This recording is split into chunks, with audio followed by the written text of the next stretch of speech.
একটি অতিশয় গুরুত্বপূর্ণ বিষয় মনোনিবেশ করা যাক। কামনা পরিত্যাগ করা খুব কঠিন বলে আমরা মনে করে থাকি। কিন্তু ভেবে দেখা যাক যে যদি কামনা পরিত্যাগ করা কঠিন হয়, তাহলে কামনা পূরণ কি সহজ?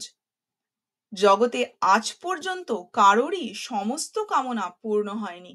আমাদের কথাই শুধু নয়, ভগবান রামের পিতারও দশরথের সমস্ত আকাঙ্ক্ষা পূর্ণ হয়নি।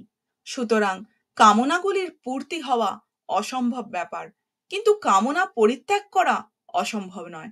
আমরা যদি মনে করি কামনাগুলি পরিত্যাগ করা শক্ত, তাহলে কঠিন কথাও অসম্ভব কথার থেকে সহজই হয়ে ওঠে।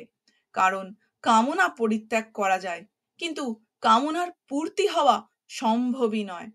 তাই কামনাগুলির পূরণ অপেক্ষা কামনাগুলি ত্যাগ করাই সহজ।